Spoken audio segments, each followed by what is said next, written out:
Thanks for being here today for our COVID special, which is especially timely considering the revelations and discourse surrounding Facebook's Instagram research indicating that platform's detrimental mental health impacts on young people, notably teen girls. A year and a half into the global pandemic, during which children turn to screens for everything from school to extracurricular activities to birthday parties to large family gatherings, we will be treated to a fascinating look back into what we've learned and a guided look forward toward how we can make the most of the transition to post-pandemic life. Today's experts are an esteemed interdisciplinary group who have a myriad of insights to share. Children and Screens awarded 3 of today's panelists with research grants to continue ongoing longitudinal studies during the pandemic to aid in our understanding of how screen time changed during COVID and what the increase in digital media use means for young people's mental health, as well as their cognitive, physical, and psychosocial emotional development. These 3 panelists will share some of what they've learned as a result of those studies, and all of the experts will discuss recommendations for how to move forward. The group has reviewed the questions you submitted and will answer as many as possible during and after their presentations. If you have additional questions during the workshop, please type them into the Q&A box at the bottom of your screen. When you do, please indicate whether or not you would like to ask your question live on camera, if time permits, or if you would prefer that the moderator read your question. We're recording today's workshop and will upload a video to YouTube in the coming days. All registrants will receive a link to our YouTube channel where you'll find videos from our past 35 webinars since the COVID began, which we hope you'll watch as you wait for this video to be posted. It is now my great pleasure to introduce our moderator. Dr. Devorah Heitner is the author of Screenwise, Helping Kids Thrive and Survive in Their Digital World, a guide to mentoring digital kids, and has shared her expertise with a number of media outlets.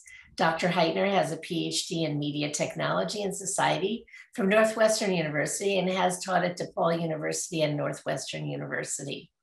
She is delighted to be raising her own digital native too. Welcome, Devorah. Thank you. It's my pleasure to be here with all these smart folks to talk about these issues. And just to kind of frame the conversation we'll be having, we want to think about what does this really look like in folks' day-to-day lives. We see families transitioning in all different ways. And of course, the situation around the country and around the world is different from kids who are still quite locked down and limited from doing a lot of extracurricular activities to kids who are returning to school after potentially a year and a half outside of buildings doing various kinds of remote school. There are families like mine that ended up remote school didn't work for us, so we ended up pandemic homeschooling for a year and a half, which was never something I thought we would do. And now my kid is in a new district in a new school, doing middle school, having essentially missed the 6th grade transition year right between 5th and 7th. A lot of kids missed the transition into kindergarten. A lot of kids missed the transition into high school. And so we're really seeing families look at their experiences with remote school, good, bad, and otherwise, and their experiences with their kids' recreational and personal time with tech and screens, and try to figure out how do we rebalance now that some aspects of life may be returning to, I don't want to say normal, but we'll say the new normal. Now that many more kids are in school buildings, kids are maybe having more face-to-face time with peers than they may have had. Other kids are dealing with tremendous amount of disruption this year. There are states where schools have had to reopen and close. There are classes that have gone out in quarantine or kids who have long-term subs because of quarantine. So there's just a lot going on still, and our kids have been through, you may have seen those memes on social media about what was the last normal year, and it's kind of shocking to think that for my 7th grader, the last sort of quote-unquote normal school year was 4th grade, for example. So we want to think about rebalancing. We want to think about what kids learned during this time that was useful and what families may have learned by this exposure to their kids' tech time. In other words, families who are home and working from home may have learned more about their kids' experience on social media, on video games, and on other kinds of interactive tech. There may be some anxiety about returning, and for some kids, tech and screens are a way to escape from that anxiety. In some cases, there may be proactive and fun things kids are doing that are helping with their anxiety. So we really want to look at all of this narrative around anxiety and think about what does this mean as curious researchers, and are there unhealthy behaviors around tech that we want to support change? Are there healthy adaptations that kids have made that we can support continuing? We also want to look at children's independence skills. Many of our kids were deprived of experiences like going out into the world. I recently was encouraging my son to ask a librarian for help in a situation where for a year and a half we've had our kids 6 feet away from everyone. How do we encourage our kids to know who the friendly strangers are, the librarian you can ask for help, buying the slice of pizza, whatever independence is appropriate for their age, talking to other kids on the playground if their masks are on, right? All of these things that parents are navigating. And finally, the confusing messages about screen time, including the last 2 weeks of revelations out of Facebook and the whistleblower testimony yesterday, are causing parents to have guilt and recrimination around tech, because there's always been this kind of sense that we're measuring parents and the quality of parenting based on screen time. And it's an inverse relationship, right? If your kid gets screen time, you must be parenting badly. And obviously all of my work and my whole goal in life is to get to more nuance there and get people to think about the quality of kids' experiences with tech and screens and not just the quantity, and really look closely at kids' individual experiences versus generalizing. But nonetheless, these revelations should concern anyone who cares about kids' welfare. The idea that a company as powerful as Facebook would sit on this research and not do as much as they can to prevent harm is obviously very concerning. So coming from that perspective of what can we do to understand more deeply, I will introduce the first researcher, and then we're going to have a conversation again around all of your questions to really understand what can we do with this data, right? We want to understand what kids' experiences in the pandemic really were with tech. What can parents do? What can educators do? And what can hopefully the companies that make the media that kids love also do to do better? So I want to welcome Dr. Stephanie Reich. She is a professor in the School of Education at the University of California at Irvine. Her research focuses on understanding and improving the social context of children's lives. And she received one of the Children's Screens in COVID-19 research grants. Welcome, Stephanie. And I will allow her to take it from here. Great. Hi, everyone. So before I get started, I want to sort of orient, why do we care about screen time in early childhood? And so kids learn by exploring. And so while we have some research on how screens affect children, like what they're doing and physically holding it or light waves, what we're really mostly interested in is what kids are not doing in early childhood when they're using the screens. And so this idea is known as displacement. So kids, if they're out exploring the world, they're crawling around, they're walking, they're talking to others, they're hearing language, they're being creative, they're engaging with caregivers. And this concern is that when children are using screens, they're not doing these other things. They're displacing those opportunities. And so one of the few medias that we've studied really well for displacement is television. And if you were part of the webinar last week, you saw a lot of this around sedentary behavior, weight gain, other stuff. So we know that when kids are sitting in front of a TV, it's quite sedentary. But television, even when it's in the background, like it's just on, changes how everyone behaves in a household. So adults just talk less when a TV is on, but they direct less language towards children. And when the TV is on, even if it's like an adult program like the news or Larry King Live, they play less, they talk less. And so it does displace some of these other kinds of interactions.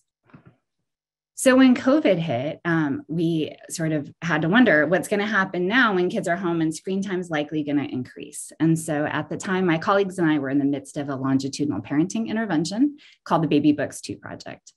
And this project was a bilingual English-Spanish intervention for low-income families, two-parent families that had a mother and a father and a baby at 9 months that we were following till 30 months and now till 48 months. And so we were able to get this grant from Children and Screens to add this COVID wave in the summer of 2020 to see sort of what was happening for these families during the pandemic. And it's important to note that children use more media as they get older, right? Like a 9-month-old baby, they're kind of limited. It's usually like television, right? But as they have more fine motor skills and more head control and body use, they can engage with more mobile devices and things. So if we just looked like pre-post, we're going to see more media because kids just use more media as they get older, right? And the type of media is going to change because they can do more physically to do with that. So we really want to know what's the change within those same families. So we could look at kids who we had data from before COVID and then with our COVID wave. But also because we had a longitudinal study that recruited across different time frames, we have a chunk of kids who were the same age when it wasn't COVID as it was during this COVID wave. So we can compare an 18-month-old or a 24-month or a 30-month-old sort of when it was COVID or when it wasn't, to see if there's some differences there. But I also want to point out that households were really different. It was a pandemic, or it is a pandemic, right? And so it's not just like they were home and everything else was the same. And so our families were experiencing job loss and financial strain. There were bigger risks to their mental health of stress, anxiety, depression. Families might experience more couple conflict and parenting conflict because now they're parenting 24/7 because they've lost childcare and they've lost access to other caregivers. In our study, which is in the Washington, D.C. area in Southern California, housing costs, especially in Southern California, are very high. And so our families are often doubled and tripled up. And so there's just a lot more people at home when we had social distancing policies because not everyone was at work or able to go somewhere else. So we wanted to look then at sort of what were the changes in media use for these kids with the same kid and age matched. And so what we found is that that device use, TV, phones, tablets, it did increase, right? So in this age, and our kids were 20 to 47 months in our data collection window, most of our families just used devices some of the days, not every day. And that changed to every day during the pandemic. And the type of use across the board just changed. So kids were using it more alone. They were also using it more with their parent. And it differed with moms and dads of how much they use that. Interestingly, there was less background television. We found in general, television just being on in the background when no one's watching it decreases. When they're babies, it's really prevalent. And then it slowly decreases. But during COVID, it really dropped faster. And so that might be part of household crowding. There's just more people and more noise in the home. But when we compared kids, the same age kids when it wasn't COVID to those that when it was COVID, and we asked parents, like, how much do you use devices to distract your child so you can get something done? Like put them in front of the TV or hand them your phone. It wasn't that common. It was about 19%, and that went up to 65%. And the same for trying to get children to stop crying or to calm them. And then we had about a third of our families that video chatted just across every wave. It was just sort of the same families. And now that raised up to just like under half during COVID. So then when we asked parents, like, what kind of changes do you see in your child's behavior since before COVID began? What we found are that families that were experiencing more stress, they were more financially strained, more mental health, they were having more conflict parenting, they had children who used more media. But they also tended to have changed their schedules where they had fewer routines for going to bed, for waking up, for meal times, for bath times, for stories. There was less consistency in that routine. And those changes in parenting practices of less consistent environments predicted more behavior problems for children. But media didn't very much, with the exception of background television. We didn't see a difference in language use, although our measurements changing because we can't get in the homes to do assessments anymore. And families did talk about their kids displaying more helping and affectionate behaviors. So what kind of advice can I offer given those patterns? First off, is just be thoughtful about your media use, and especially background television. If nobody's watching it, just turn it off. It's not useful. Think about if the media you're using is displacing other opportunities, right? So if you need to put your kids somewhere safe and where you can see them while you go make dinner or do this work call, you are not going to have a high quality interaction with them in that moment anyway. And it's unlikely it's displacing something, right? So just be thoughtful about what the trade-off is. And then you can use media in socially interactive ways. So if you're playing together and talking and interacting, you're not displacing those opportunities. You're just using media to be a tool for making those things happen. And the same with video chatting, because video chatting, lots of research shows, has a lot of the same features as a face-to-face interaction. And more importantly, just keep up those family routines, like have regular bedtimes, waking times, family meal times, and try to have high quality interactions when you're doing that, because that's going to be really important for their development. And perhaps the media doesn't matter as much if those things are on board. And then I'm happy to answer questions. Yeah, so I so appreciate that you brought up the disruptions to schedules and the chaos that some of those families were experiencing, in addition to maybe the more open-ended media use as a potential kind of cycle, right, in relation to some of the stresses they're experiencing. And I think it's incredibly important that we're not, blaming screens for the stresses kids experienced when parents were potentially out of work, when they didn't have access to so many other things. What can parents do to help establish new routines when kids have become so used to digital and maybe rules did get more lax and other things did get more chaotic and unbounded? What can parents do to help kids get accustomed maybe to new habits around screens and possibly around other things like bedtime? Well, I think your mention of this is the new normal is really important, right? Like things are not as they were, right? We haven't gone back to pre-pandemic times. Everything's different. The world is opening up. Most kids are back in school now. There's activities. You can go to the library, right? There's things that are changing. It's the perfect time to reestablish all those routines because you're not in that same habit of just being home all the time. And so having thoughtful media use, having boundaries around it, having negotiated discussions about what's appropriate use or not, or when you can use it, it's the perfect time to reestablish that and not just drift that we always, when we're home, turn on the TV or grab our phones at the dinner table. Things are changing, so take advantage of that to reestablish some norms. And how can parents model healthy media use? Is that maybe through, reducing or being more intentional around their own screen time, or what else can parents do to model a healthy tech environment? So I think mindful media use is always important, and it's a little bit hard with our phones. And those of us who've been working from home, there's really not a break from homework the same way as there used to be.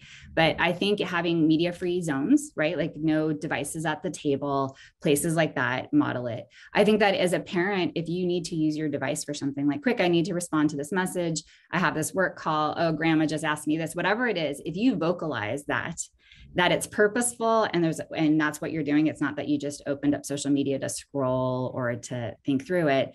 It's going to trigger ways for your child to be mindful about those processes as well.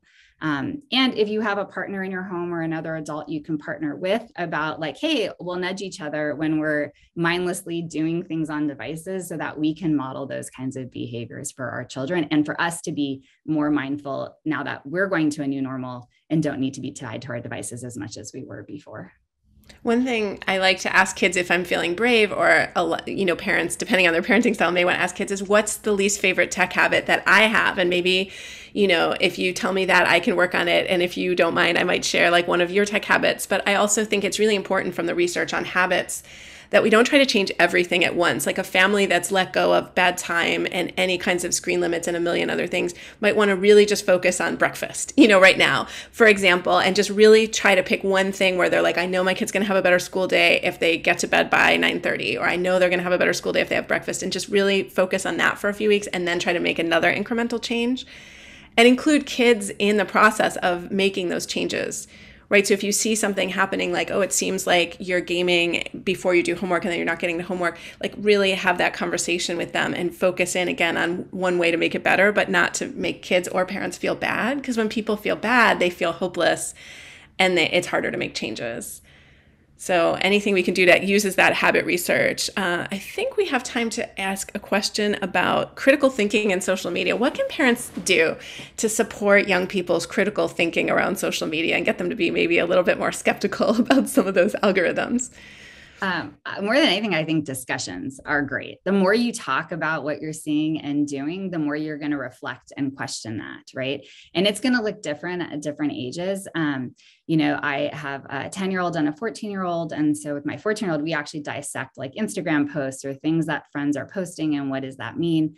With my 10-year-old, some of the gaming or violence or the, flaming statements people say to each other, we just talk about it. And then it just calls into question. And now they bring up more things like, hey, when I was gaming, I saw this, or you would have hated this part of this game or whatever, right?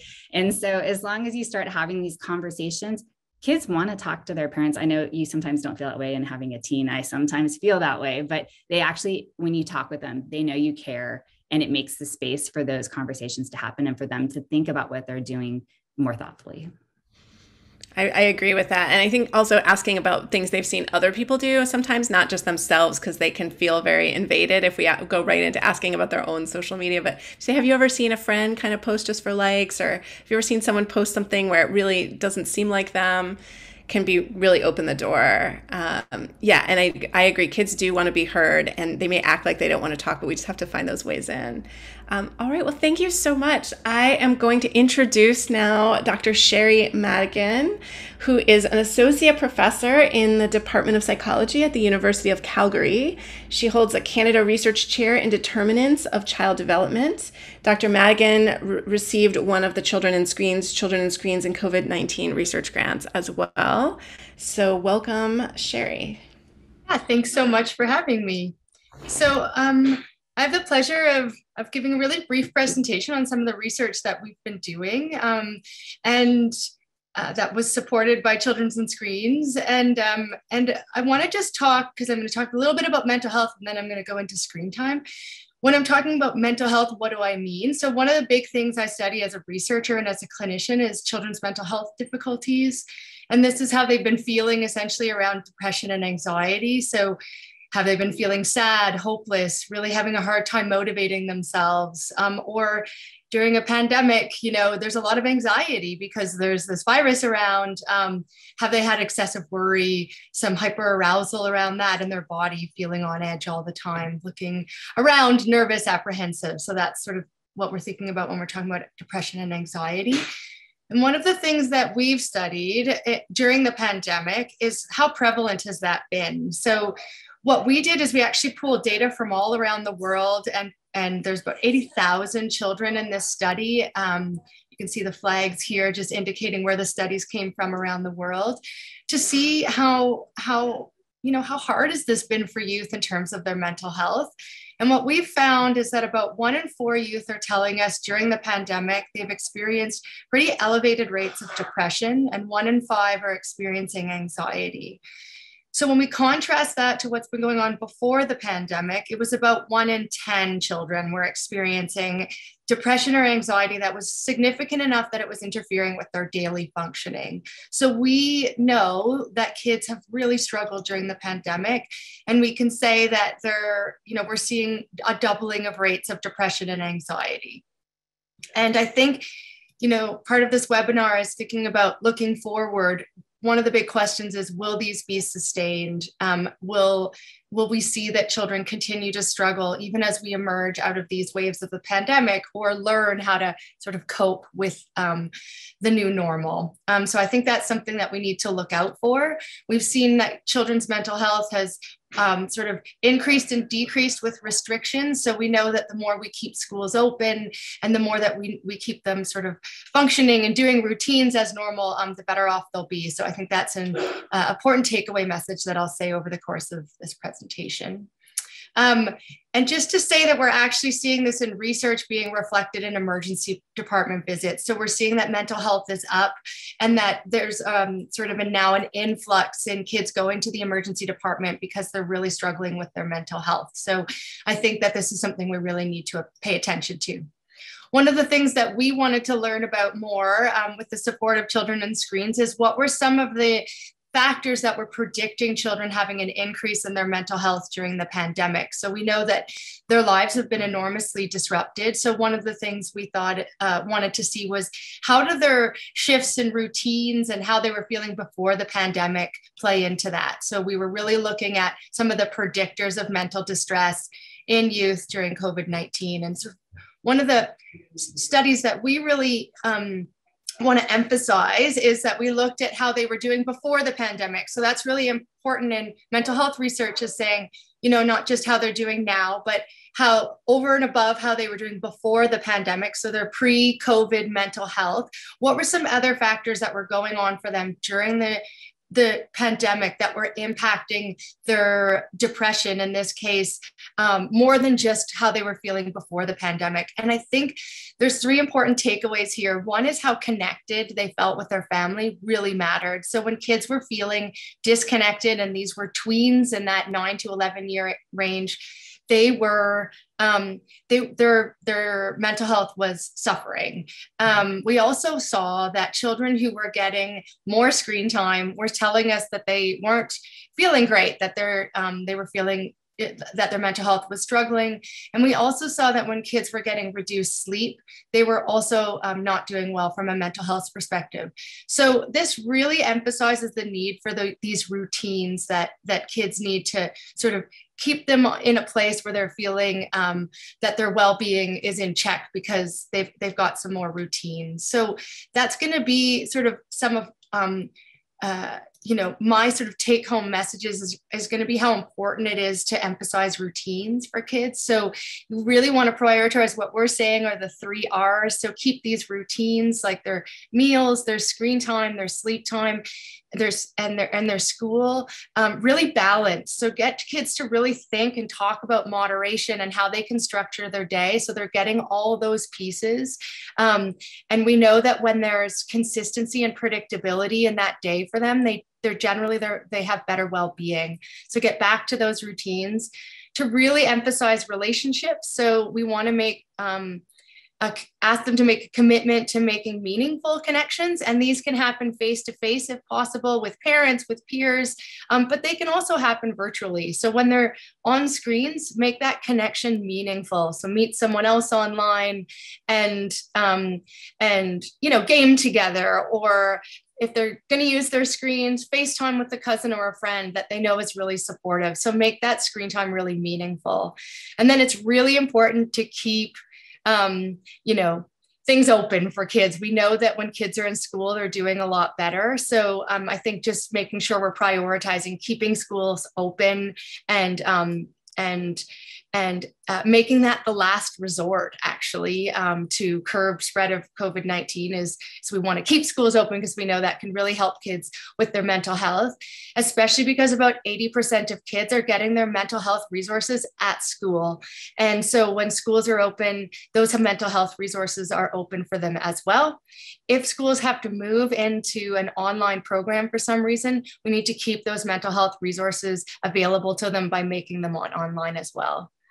So the last thing I'll say is I think that children are not the immediate face of COVID-19. They haven't been our biggest medical concern, but I think they're the face of our future. So they really need us to advocate for them. And I think it's our collective responsibility to try to really give them a voice by advocating to keep schools open and to really focus on getting routines back for them so we can really work on their well-being and making sure that we can start to improve their mental health. So are we seeing differences between states where, in terms of mental health, or states or cities, at least in Illinois, it's city to city, where schools closed versus didn't close? Like what are we seeing? Yeah, so there's some really good research that's coming out to suggest that when kids have endured more school closures, their mental health has struggled more significantly than kids who have done some more online programming. And it's not just mental health. So kids' grades are the kids who have remained in school or done more in-school programming versus online. We're actually seeing a difference in some of the academic functioning for kids. So that's some research that's coming out. And I think that's, school is a place where lots happens for kids, right? It's not just an academic arena for them. It's a place where they get they fill their cup with their social interactions. Some kids might get their nutrition from various school-based programs. They might have relationships with teachers that are really buffering supports for them. They might also, get their mental health services at school. So I think we can't just think of school as an academic arena. It's really a place where kids can get a lot of their, filling up their well-being cup can come from being in school and being present and being interactive in that environment. It's so concerning because we know there's such an equity concern where, kids who need the most are getting the least, and the kids who were the least positioned to thrive in remote school with the least support at home, the least connectivity, were the ones who, were maybe already at schools that were struggling. And then just this has compounded things, whereas people were able to buy their way out of the pandemic, by sending kids to independent schools, for example, even if their local public schools were closed. People who just had the funds to kind of be like, I will buy my kid out of this negative experience. unintentionally and lovingly perpetuated that inequity, right? And just the fact that at least in many places, independent schools were open while public schools were closed. And we already see such a difference in resources. In terms of things like developmental issues or language delays, are we seeing, delays in picking those up because kids weren't in buildings? I always get concerned about the kids who missed kindergarten, who maybe had potentially missed early intervention, and then also missed things getting picked up in that first year. What are you seeing with that? Yeah, so we are seeing that in the school environment, at least, like math scores are down, spelling and reading scores are down. The hope is that with kids more back in school, that we'll see that they actually, there's a bit of a rebound effect there. So I think that's the hope, but we are seeing that some kids are, there was definitely an impact of the pandemic on some of their learning. I think with the younger kids and the preschool kids, one of the things that we do see, at least when it comes to the research on screen time and language, is that when kids are in front of screens a lot, so they're spending a lot of times in front of screens, we're actually seeing that that's associated with poor language development. And that's going back to something Stephanie mentioned, which is really just this idea of displacement or missed opportunities. So when kids are on screens a lot, they're really missing the opportunities for these rich exchanges and conversational turns with other people that we know are so critical to their language development.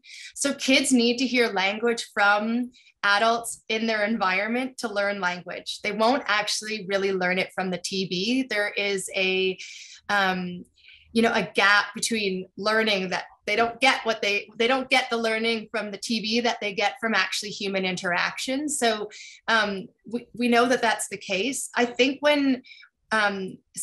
but kids do watch screens. So parents might be wondering, well, how can I make it so that they get the best exposure to language as possible?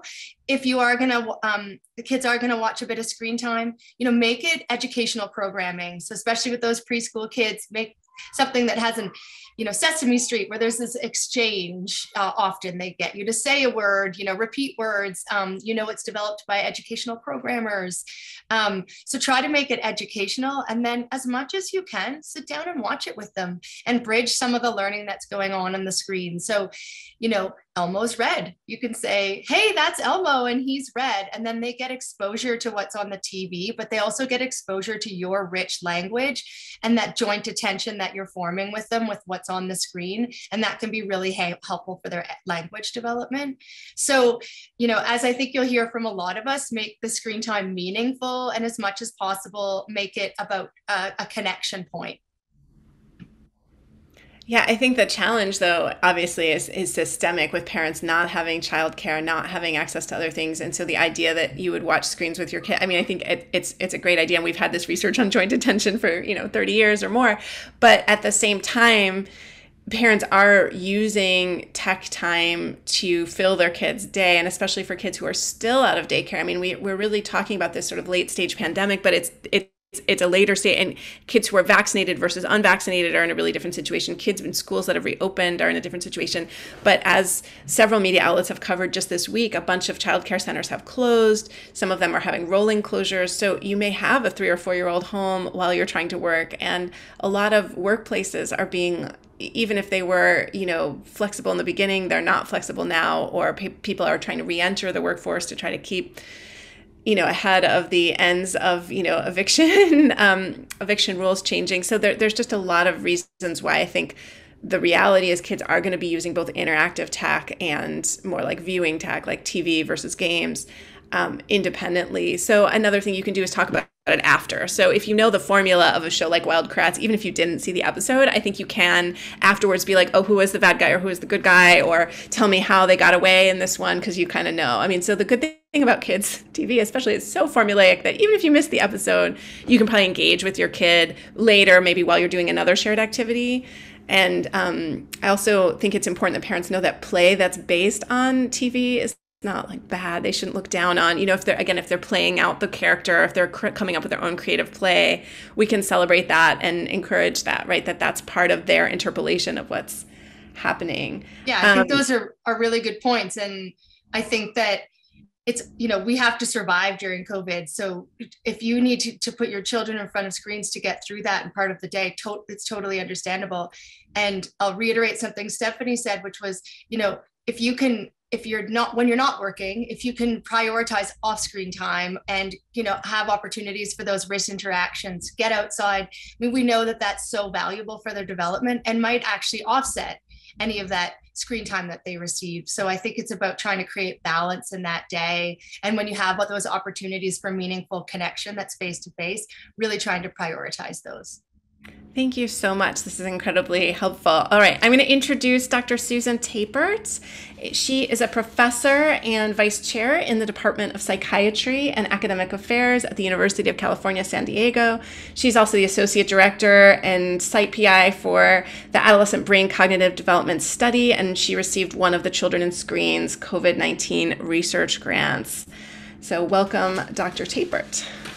Thanks so much, Devorah. Can you see my screen in the right way? Yes, it looks good. Awesome, thanks. Thanks so much for inviting me here today. I'm really pleased to share with you the results from our research that was supported by Children in Screens, looking kind of at the pre-teen age here. And we're looking at data that comes from a large study called ABCD that I'll briefly describe. I'll tell you about how screen use changed in children during the pandemic in this preteen age range and how screen time may influence youth well-being. Briefly, ABCD is the Adolescent Brain Cognitive Development Study. It's one of the largest NIH-funded studies of child development. We did school-based recruitments a couple of years ago at 21 research sites around the United States, recruiting almost 12,000 kids when they were 9 to 10 years of age, and we've now been following them for a couple of years. We will plan to follow them for a total of 10 years, and the study includes looking at screen time, but also looking at neuroimaging and all kinds of biosamples, cognitive testing, and interviews about mental health and other things. And as with everywhere, the pandemic hit as we were doing our study. So it provided an opportunity to look at multiple features of pandemic-related changes on youth development. Thanks to Children in Screens, we were able to add into the study a survey that we sent 7 times to the youth and the teens who were in the ABCD study. It's about a 10-minute survey. Folks were compensated for filling it out. And we received surveys from over 9,500 youth who completed at least one of these surveys, which included questions about their screen time and also the parents' survey. We asked about their screen time too. So here's a snapshot of what we found. There's a lot of data, but here's sort of what we found. So looking at before the pandemic, because fortunately we had data on these kids before then, and then kind of at roughly every other month thereafter, we did see increases, as others have reported, in screen time. So we saw in particular a jump for both boys and girls in interactive screen time. So that's kind of video games, social media use, pretty stable rates actually in this sample of the less interactive screen time. So passively viewing shows and looking at YouTube videos and stuff like that. Even a slight decrease for boys in engaging in those kinds of activities. And breaking down this interactive screen time a little bit more, we see in a way boys and girls playing catch up with each other in increasing their time. So we saw that boys at this preteen age before the pandemic were a little less in their social media use, but increased during this time on average.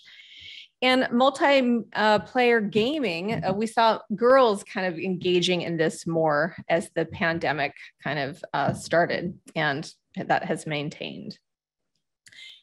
We also looked at the relationships between engagement in these activities and youth subjective well-being. So we see that screen time increased during the pandemic, especially kind of interactive screen time use, which looked like sort of like attempts to interact with your friends, with others. However, so this does provide more communication with friends. However, there's still kind of a subjective worse sense of well-being linked to the extent to which a young person increased their screen time. On the flip side, the kids who didn't increase their screen time all that much had a little bit of a better subjective sense of well-being, like feeling like, I'm doing okay.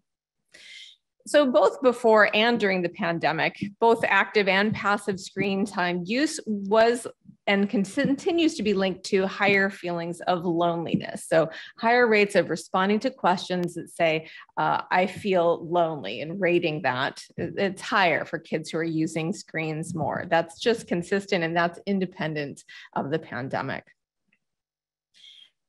So as we pull together all these data, and also we're going to be able to look at how these experiences actually shape brain development over this time in life. But meanwhile, we have some tips for parents. So as Sheri and as Stephanie have talked about, routines are really important. We saw that families who maintained regular routines and kids who were able to maintain a higher, even increased amount of sleep in the beginning parts of the pandemic tended to have fewer levels of stress, pandemic-related stress, and lower levels of depression and anxiety too. In terms of the remote schooling, which I hope we won't have to go back to very much, but when that was happening, when parents were able to help as needed, kids' emotions about school tended to be more positive. And the flip side is when kids are in remote school, parents can't help that much. Kids tended to have really negative ratings about their school situation.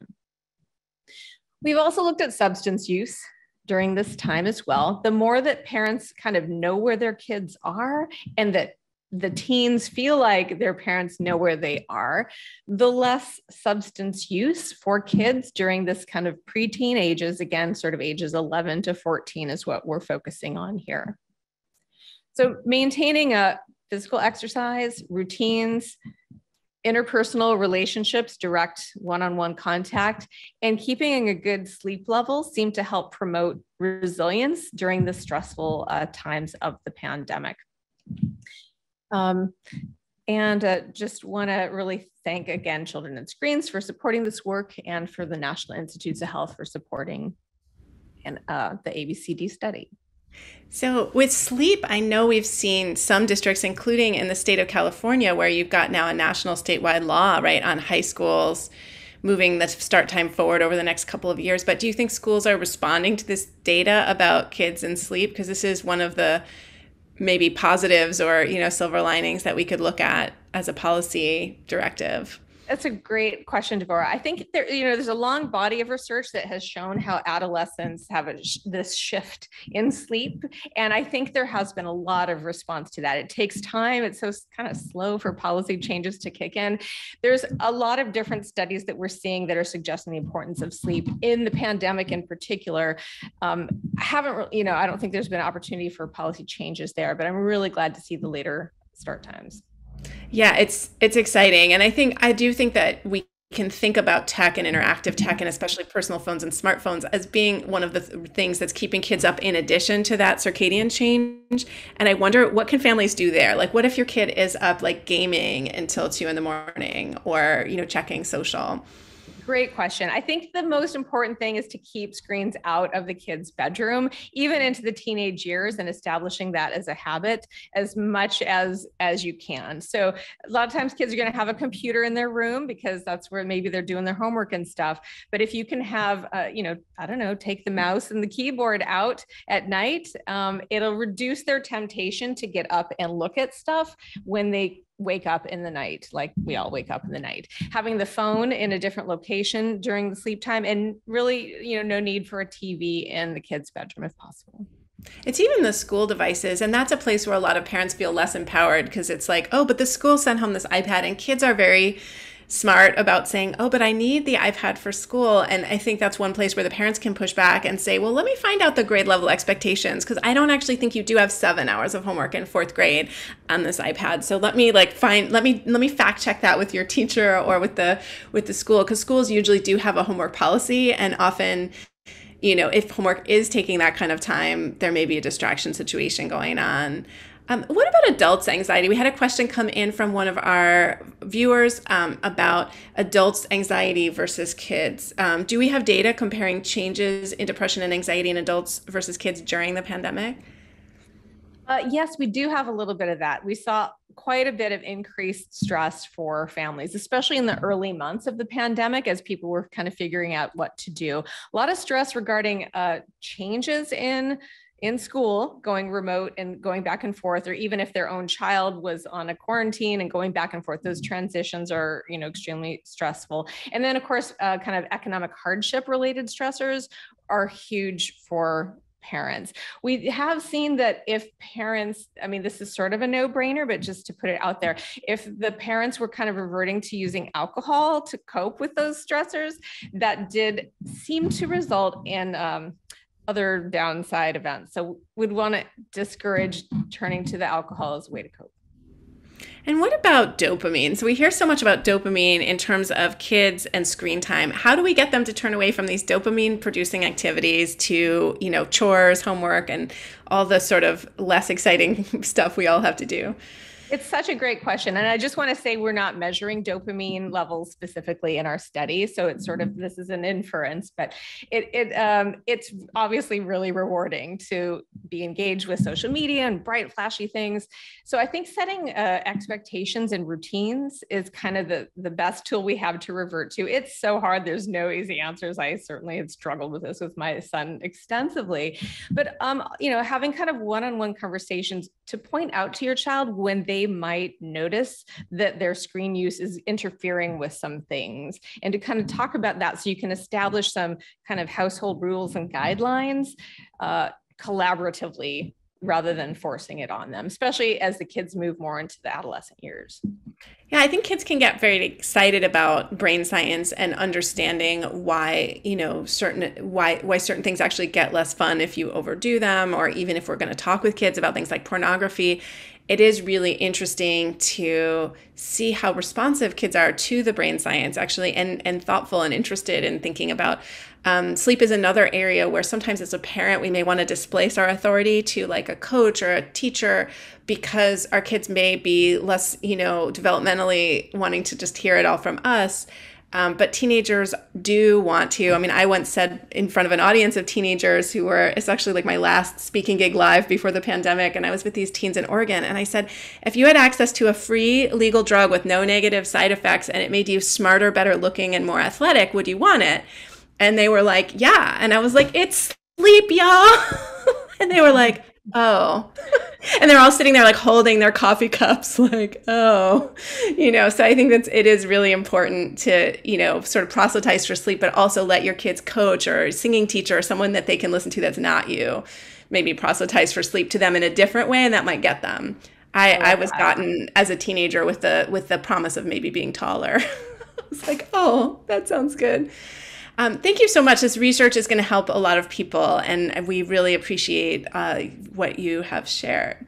I am going to introduce now Vicki Harrison. Vicki Harrison is a master's in social work. She has over 20 years experience working within the field of public health, education, and mental health sectors, developing and managing innovative community-based programs at the local, state, and national levels.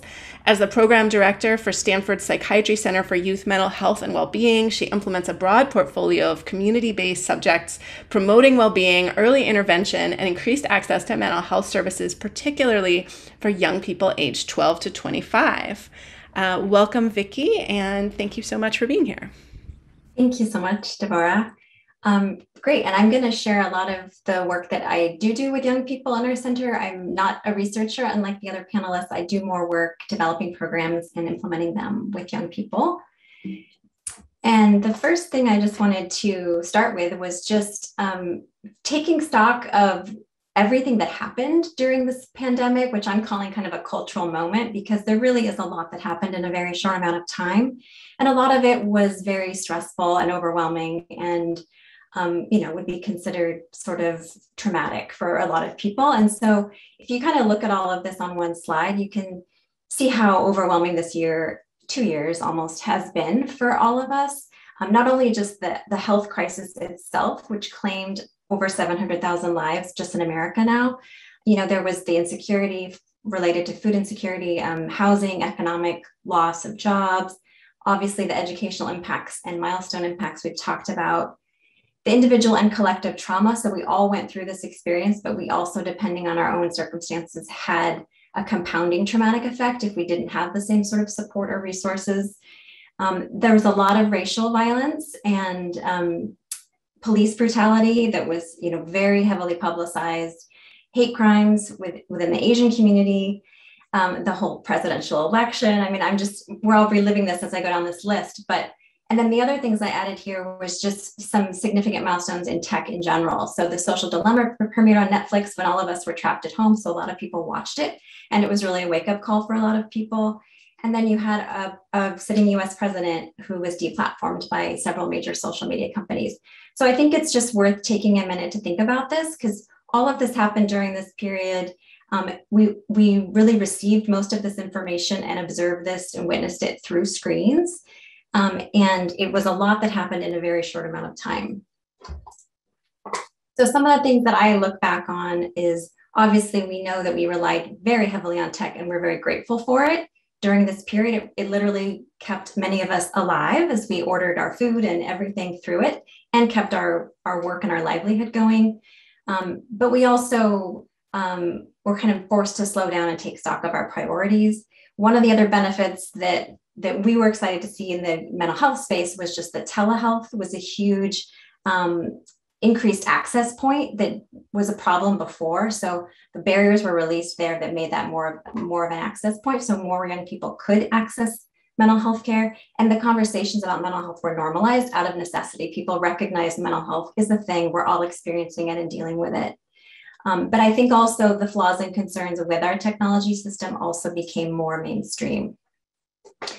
So I say here that many of us spent nearly all waking hours on tech, but we really still wanted it to end, right? So it really showed us how it has limits. It doesn't do everything for us in the way that makes us happy. So we really are healthiest when we strike that balance with our media use.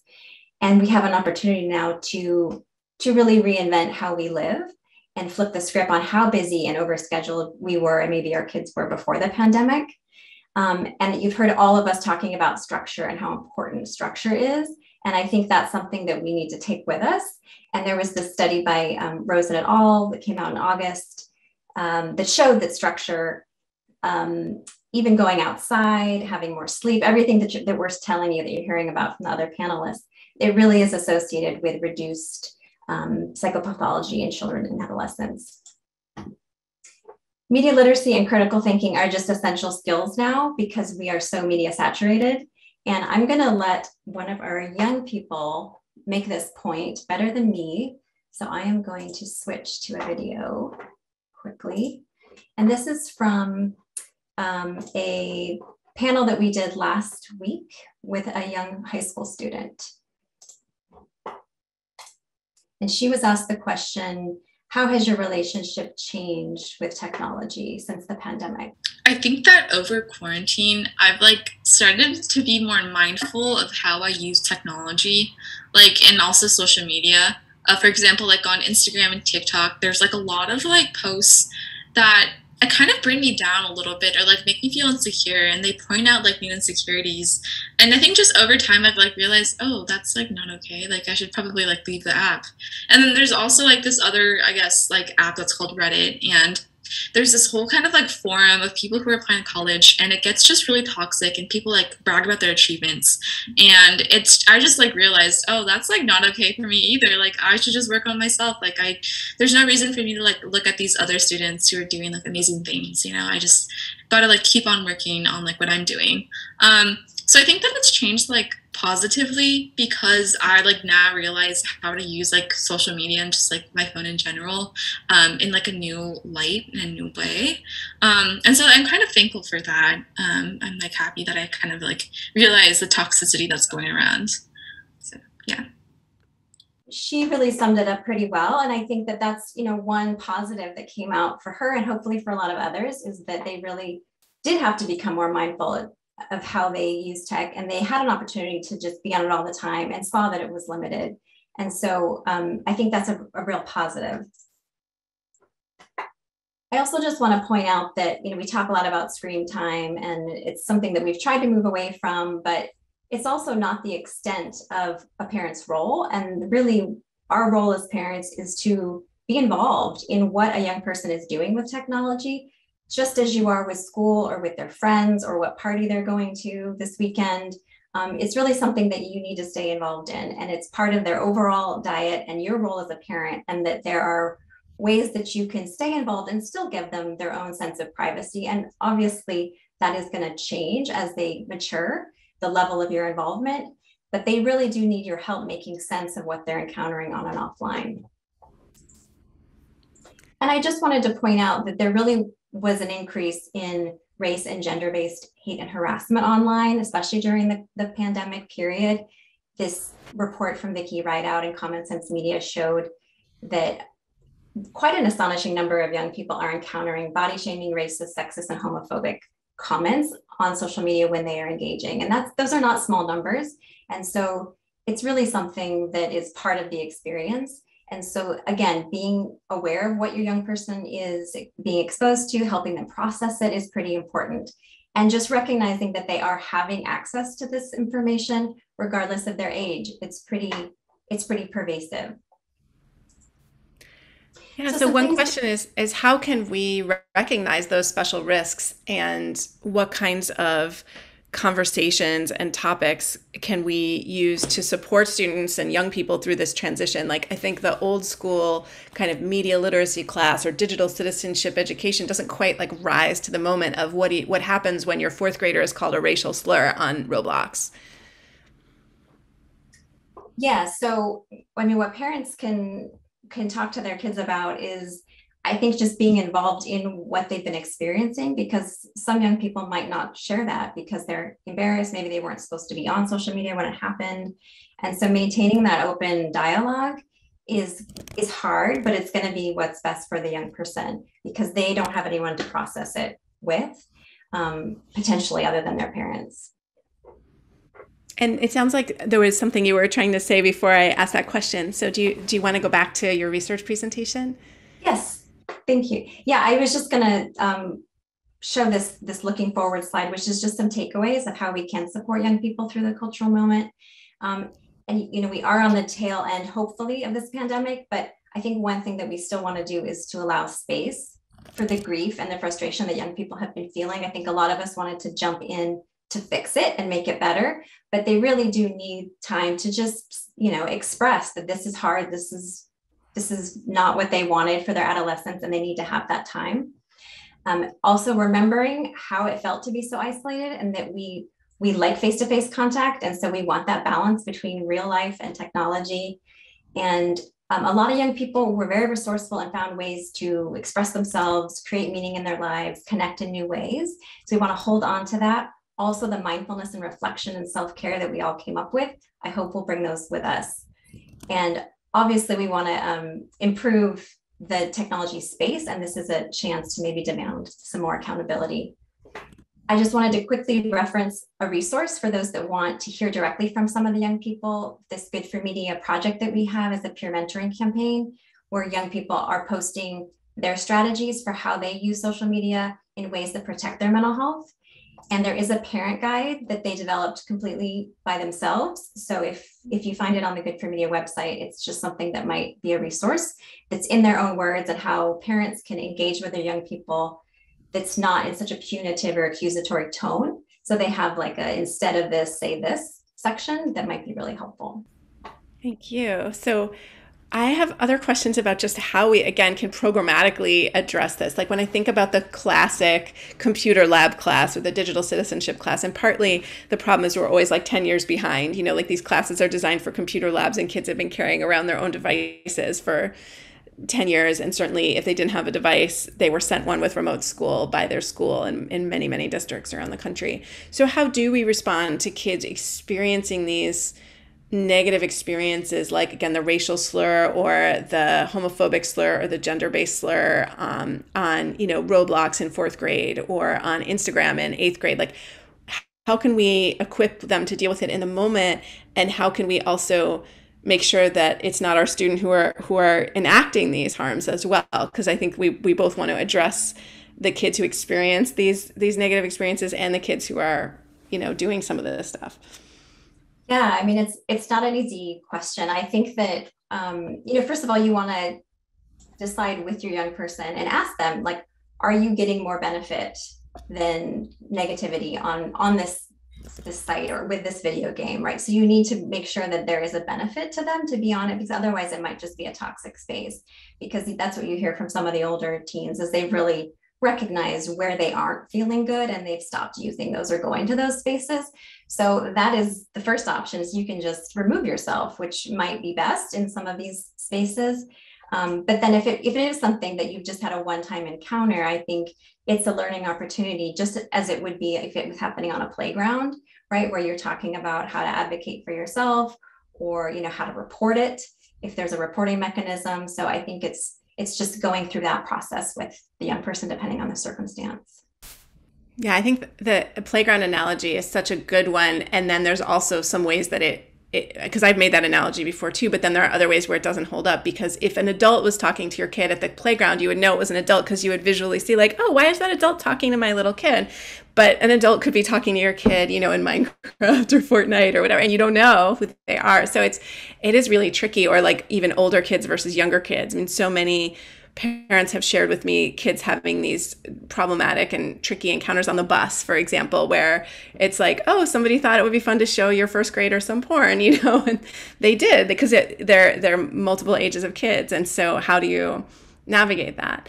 I want to transition us, but actually, while everyone gets back on to answer larger questions, can you share some of the resources for parents that your young people developed for that book? Because the print, at least for my old eyes, was way too small. I couldn't read any of it. So if you can share some of that verbally, I would love to hear maybe the top couple of suggestions that are especially memorable related to this panel. And then everyone can come join us and we'll answer a bunch more questions from our viewers. Sure. Yeah. So let's see. One of them is, instead of saying you're addicted to your phone, I'm taking it away, you can try suggesting they use the time management apps, gently reminding them that it's important to finish tasks and attend their priorities first. Instead of saying you spend all of your time on your phone and never talk to your family, make usage restrictions minimal. Immediately taking away your child's devices or access to social media can make healthy habits harder to sustain and makes them less eager to participate. So there's some examples like that. Just that sort of in youth language, where if the way that we typically might say it as a parent would like shut down the communication. That's really helpful. And I think I can open that question up to others as well. Are there other things that maybe have come from your research this year with young people, especially things that, if parents are listening to this right now and thinking, wow, I wish I knew better what was going on with my tween, my teen, or my elementary schooler. What are some things that kids say that you wish you could just broadcast to all parents? We have a similar project where we're working with youth to create a parenting guide. So it's youth making suggestions on how to be parented around media. And there's often this disconnect about how adults understand how youth use media, right? And so oftentimes, like, your phone is your social support. It's the people you're communicating with.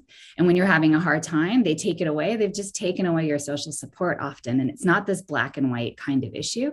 And even if it's going to be taken away, if you snatch it out of their hand and they're in the middle of a text conversation, the other person doesn't know what happened to them. Did they offend them? Did they get hit by a bus? Like, what happened?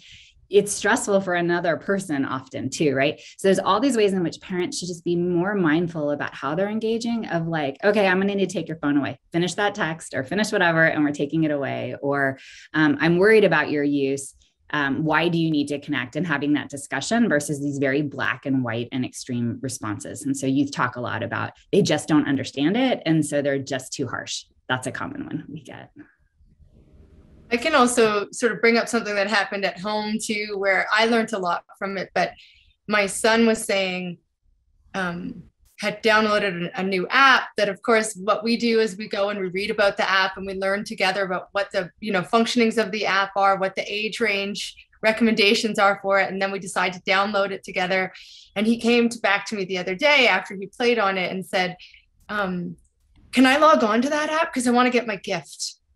realizing that every day there's a little gift. And I thought, well, what a great teachable moment, so we sat down and we talked about well, why is that gift there? Where they press it and they get coins or whatever it is. So I think, using, rather than saying you don't get that app anymore, saying, well, why do you think that's there? What would be the purpose of giving you a gift every day? And then, and he's 10. So for him, he wouldn't know. He just wants to press the button so he gets the coins. So I think you can also take what's going on with some of these devices, know that they're going to use these apps, but try to make them teachable moments and enhance that communication around screens so that they can make really good choices moving forward too. And the earlier you start those conversations, I think the better, because it teaches them how to be digitally smart. And I think that we need to kind of prioritize that, given that we know that they're going to be using these, and that the older they get as adolescents, the more they use without being in our immediate environment. They might be in the room or somewhere else. So we need to kind of equip them with as many digitally, good habits as we can. And that was just sort of a learning opportunity and an experience that I had recently. I think it's really important not to harsh on their taste culture and say what you care about is stupid, right? But and obviously we wouldn't maybe say that directly, but by snatching it out of their hand or rolling our eyes at the content they watch, and instead try to understand what's drawing you to that YouTube channel or that TikToker or whatever that's their jam. And also, I strongly advise parents to pick your battles. If something is hateful, that's completely off limits in my home and probably in yours as well. But if something is just dumb, I'm going to pick my battles. Maybe I think squirrels falling off of stuff is less hilarious than my 12-year-old thinks, but I don't find that to be harmful content. I'm not worried what's going to happen to him if he engages in a community around squirrels falling off of stuff. I don't feel like that's where he's going to get recruited to something bad. So I really have to pick my battles. And for me, that would be pornography, anything hateful, anything trying to polarize, right? And those are really it. Anything else is well, if that's how you want to spend your time, but also you want to also remember to, do the other things that you care about. And it's about the balance conversation. I have had that conversation similar to Sheri about the streaks, because a lot of kids don't want to unplug from their 24-hour volleys of communication on Snapchat, and they get very stressed about the streaks. And I'm why do you think the app wants you checking in with 100 people every 24 hours? Who is that really good for? And getting them to engage that skepticism about maybe why that particular affordance was developed. We have a question from a listener. Barbara Weir has asked the question, I've heard the term and read articles on the trend, Americans are languishing. How can we get out of this trend? And I think for us, especially as answering that question in relation to parenting or families, if our family's languishing, what does that mean? And how can we maybe move forward? That is such an interesting question. And I suppose the same could be said in other countries too, potentially. I think here, we've been hit by divisiveness pretty heavily. And I really like the idea of kind of helping walk your kind of, preteen age kid through thinking about what the media companies are up to, what their motives are, and the impact that certain kind of things they see are having. Critical thinking. I can just add to that. I think often we think of the opposite of languishing as flourishing. And I know there's been some work done in the past few years around adolescent flourishing and what that is, how you define that. And I think that that's something, especially as related to this topic of coming out of COVID, that, we really want to try to give young people some agency back, because they had a lot taken away from them and they didn't have control over their lives for a long period. And so if there are one or two things that really give them a lot of joy, or they feel really excited about learning, I think trying to focus on those and nurture those and let them explore those interests is really going to help them feel connected, feel empowered. And that would be what I would consider flourishing, to explore more of that and not have it fit into these, pre-COVID norms of what you need to do and check off to get into your college of choice. Really, it's really what brings you joy and what makes you flourish. And we have a really interesting question, and this is something probably we've all wondered about and considered in our practice is screen use really the driver and the cause of some of the increased anxiety that we're seeing, or are there other causes, global pandemic, economic and environmental instability, some of the political issues that Vicki mentioned, lots of things going on, incredible violence and polarization. Are those maybe the drivers, and then screens are the coping mechanism? I mean, I think that's a really good question. It's like a cause and, our studies correlational or causational, and we often don't have the answer to that. But what I think is really important in the literature is to know that screens is one factor among many that has been shown to predict some of children's outcome. It can be used for good when it's meaningful. We know that kids actually, it can be helpful for their well-being, but when it's these long durations of use, we generally see that hasn't been as great for kids. But, I study screen time, but I also study parenting. I study neighborhood influences. I study teaching influence. Kids are situated in an ecology of a variety of different nested layers of influence. And I think we need to remember that screen time is one piece of that, but it's a piece of a big puzzle. And in some ways, maybe that's good for kids because they can be influenced and they can flourish in a lot of other different environments. And one predictor isn't the be all and end all. They can actually be influenced for good and sometimes more negatively by a variety of different influences. So I think it's important to talk about screen time in the context that there's a lot of other predictors. But what I will say is I think screen time is a very modifiable predictor. So we can talk to kids about their screen use. We can talk about the meaningfulness around it, just like we can talk to them about sleep. So sleep is, as you mentioned earlier, is a great modifiable factor. We can get kids back into a routine where sleep is a priority, where physical activity is a priority, and where screens can be modified. It's a lot harder to modify the neighborhood that they live in. But so I guess thinking about it, that it's these nested layers of influence, but that there are some more immediate ones around kids like sleep, screen time, and physical activity that we can intervene on more rapidly and hopefully make a change for them. And to add to that, I would say that it's important to think that it's not a ubiquitous influence on people either. And increasingly, our methods are getting more sophisticated to try to figure out for whom, under which conditions, media and screens are good or bad. You get a lot of press of it causes eating disorders, it causes whatever. And it's really clear for studies that have really gone in depth in large samples that it's a really small strata of children that are most at risk for these more extreme outcomes. And other ones are just fine. And some actually are doing really well. And I think our next step as researchers really is to better understand under what conditions, for whom, within this ecology and other factors, how screens fit in and not be so black and white about our thinking.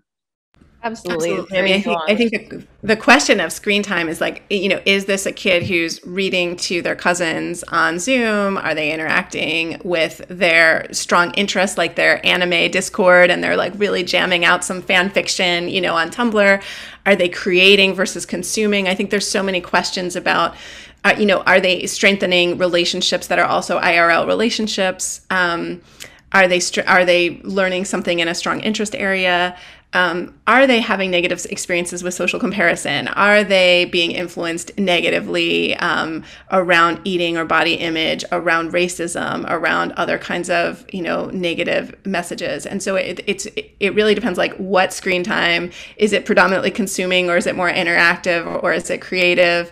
And also, do they have anyone in their lives to bounce those ideas off of, to reality check what they're seeing, to make sure that, if they're getting misleading information or news that's, not very accurate, that they can fact check that and they have the skills to do it. And this is where we see, the continuum of institutions. Libraries are working really hard on this, that I was part of a research study last year that showed that parents aren't looking to libraries to support their kids on media literacy because they don't know that that's possible. So, libraries have a lot of work to do to like brand themselves in that way. So people know to go to their library for information on like what's a good app versus a mediocre app, or how do I help my kid know about these news stories. Schools are doing it. Parents are doing it. What can we do with these like viral negative trends? Like, what do we do with this TikTok challenge to like go hit a teacher or steal stuff at school? Like, how do we counter? I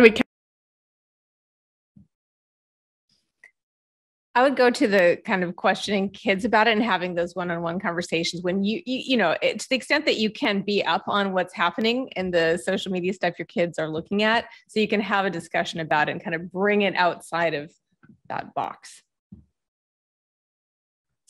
We had a fun experience recently because we're in a beach town that on the beach, you often see young girls posting really provocative kind of photos with the waves. And increasingly as summer vacation, we see parents taking pictures of their child provocatively, which sends us a totally different message about what's appropriate or not.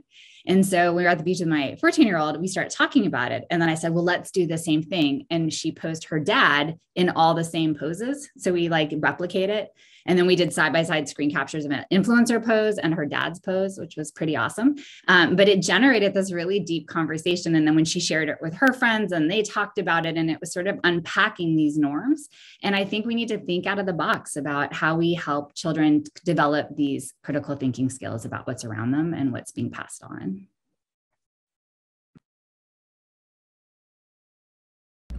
Vicki, what do you think? I mean, as someone who's working sometimes to support institutions in making decisions, like how could a school leader or someone, respond to that, especially if they're actually seeing the results? Like sometimes I think school leaders pass on these viral trends and nobody in that community actually heard of the trend. And I'm like, oh, great, you just unleash this trend on your town in Ohio where no one heard of it. But maybe if it's happening, like if you're seeing destruction, what can they do? Yeah, well, I mean, I think you raised part of the challenge, which is a lot of times these viral hoaxes or challenges, there's a whole range of different things that happen on social media. A lot of times they're not as big as they become because the media amplifies them, and then this moral panic sort of sets in. So I think there's a push to work with media a little bit to not publicize some of this, because it really isn't. I think the goal I think they see is to warn people about it, but it ends up having the opposite effect, which is like, spreading farther. So I think like an educator, it's an opportunity for a teachable moment about like your choices and your actions. And I mean, these behaviors could originate in an offline discussion with friends who just think it's fun to do a prank. So it's just social media just allows it to spread faster, farther and quicker. So it's just more dangerous in that way. But it's really a behavior that a young person is engaging in that has nothing to do with social media other than they might have gotten the idea there. And can we ask our kids for the ways that they want to be intentional about their device use? I mean, I've actually seen teenagers challenge one another, even within a peer group, to sort of do better. But what's a good way for parents who may be listening to this to open up that conversation with their kids, to get their kids on board with setting some intentions? For adolescents, sometimes it's interesting to ask a teen to reflect back on how their screen time has changed and how they have come to be more aware of what they're doing and its impact on them, and maybe even that they have made some changes on their own.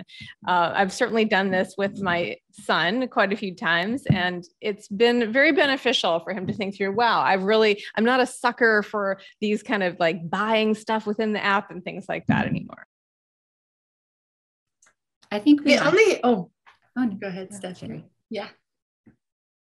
You want me to go? Okay. Yeah, go ahead, sorry. Okay. The only thing I was going to say is just taking on something Stephanie said and like building on Susan's comment is just, you might have to have different conversations with each child. So, because I think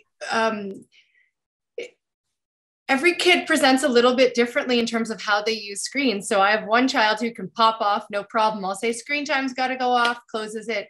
The other one, it's usually, there's a bit of an uproar that happens when I ask to close it. So you might have to tailor your conversations to kind of meet the individual needs of each kid in your family, and they're going to change a little bit. So for the kid that can pop it off really quickly, you can say, what makes it so easy for you to turn that off? Because that's great. Like, what's that coping strategy for you? What's working for you?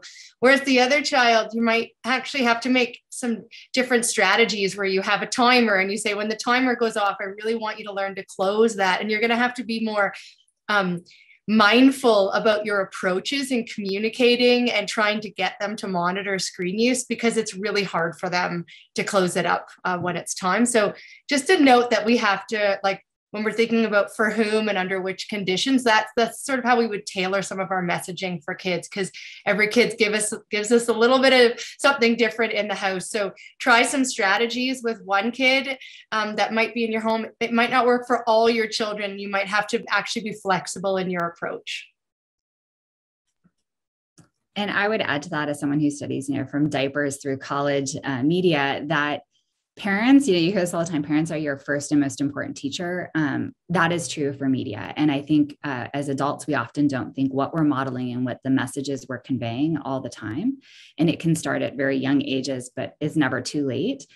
We recently published a study in which for middle schoolers, when your parents or other adults ask your permission before they post about you, or they show you the image before they post, those teens, tweens, when they start posting, do the same. Right? So they have more privacy and protecting and respectful behaviors.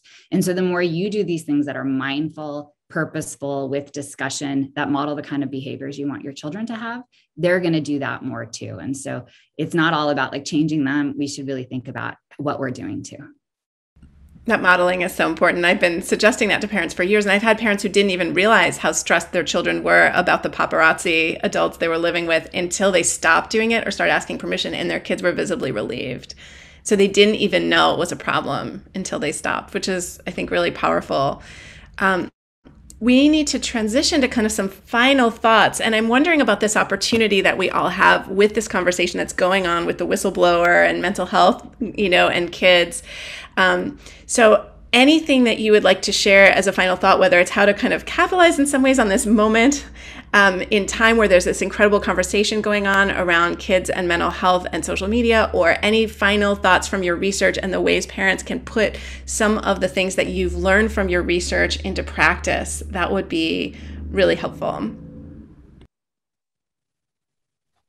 So I'm happy to go first. I think one of the things I would just emphasize is to make screens as meaningful as possible and as points of connection with others when you can.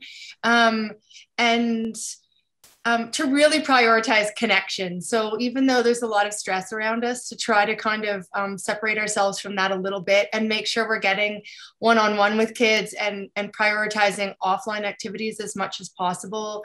With the younger kids, because those are the guys I study, make sure they're rich in sort of dyadic exchanges and play and make offline activity as fun as possible.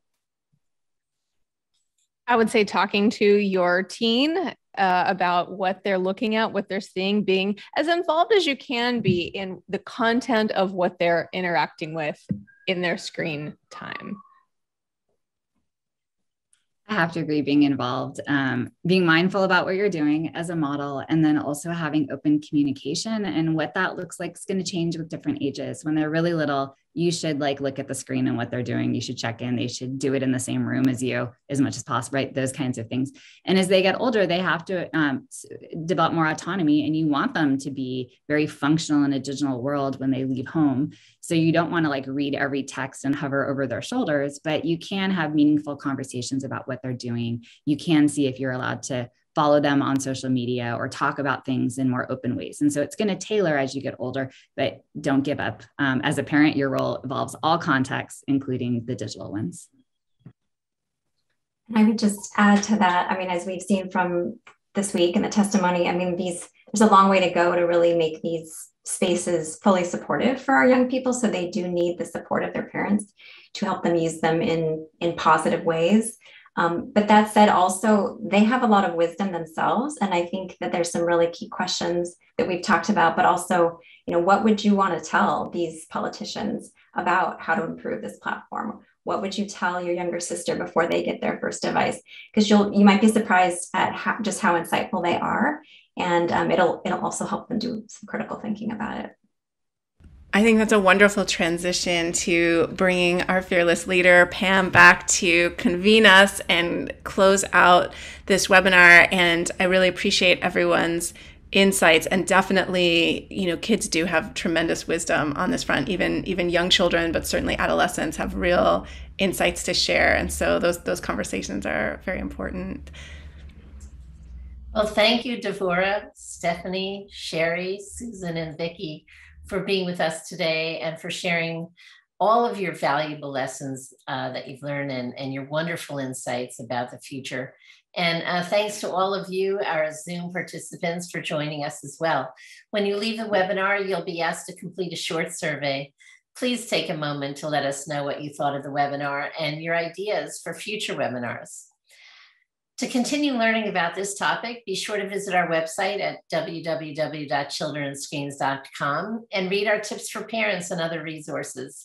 We'll post a video of today's webinar on our YouTube channel, to which we encourage you again to subscribe.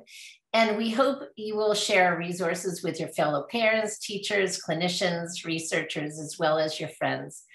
For more about Children's Screens, please follow us on Instagram, Facebook, Twitter, LinkedIn at the account shown on your screen. Our Ask the Experts webinar series continues on Wednesday, October 20th, when we explore the relatively uncharted world of social media influencers and kidfluencers. We hope to see you there. Thanks again for being here today. Everyone, stay safe and well.